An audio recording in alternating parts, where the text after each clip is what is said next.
পৃথিবীর যতই আপন হোক, যতই কাছের হোক, যতই রক্তের হোক, যতই ভালোবাসার হোক, কেউ কারো আপন না, কেউ কারো আপন না। দিন শেষে বাস্তবতা মেনে নেওয়াটাই বুদ্ধিমানের কাজ। সময় আসলে আপনরাও চোখ উল্টাইতে 2 মিনিট করে না।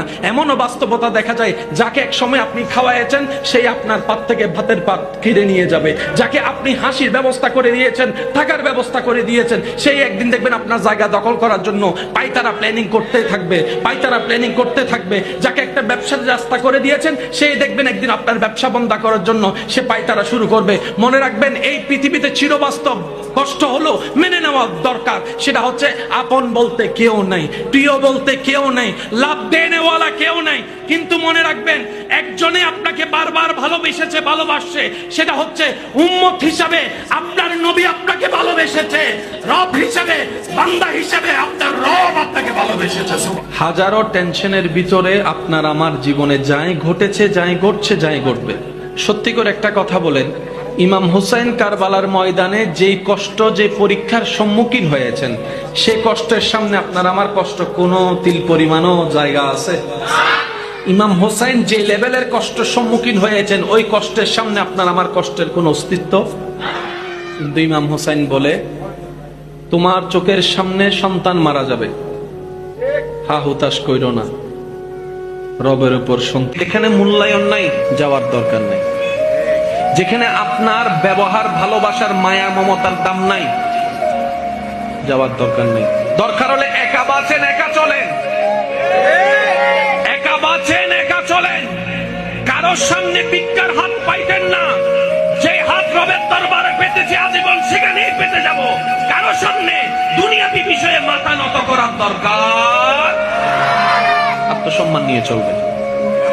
যে নিজেকে নিজে সম্মান দিতে জানে, আল্লাহ তাকে সম্মানের নিয়ামত দান করে। যারা অবিবাহিত, তাদের মনে চিন্তা কখন বিয়ে করব। আর যারা বিয়ে করছে, তাদের মনে চিন্তা কেন বিয়ে করলাম। যারা বিদেশ যেতে পারে নাই, তারা ভাবছে কখন বিদেশ যাব। যারা বিদেশ গিয়েছে, তারা বলছে জীবন অনেক বড় একটা ভুল করলাম। যারা চাকরি পায় নাই, তারা হতাশায় আছে, কখন জানে চাকরি হবে আমার। আর যারা চাকরি পেয়েছে, তারা বলছে গরু খাটনি খাচ্ছে আমার, এগুলো আর ভালো লাগে না। যাদের ব্যবসা নাই, তারা ব্যবসার পলিসি করার চিন্তা করছে, ব্যবসা এস্টাবলিশ করার চিন্তা করছে। আর যাদের ব্যবসা আছে, বলে যে এই জীবন আর ভালো লাগে না।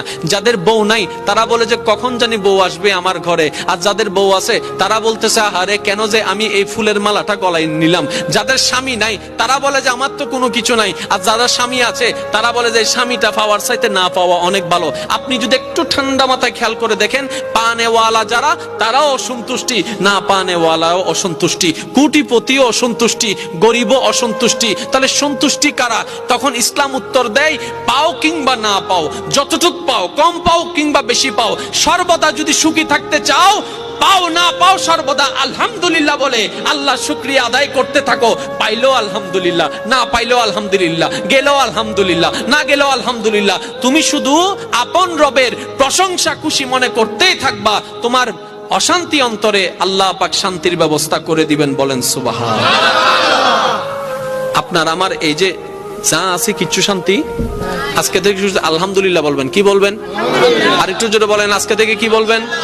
আরেকটু জোরে বলেন, আজকে থেকে আমরা কি বলবো?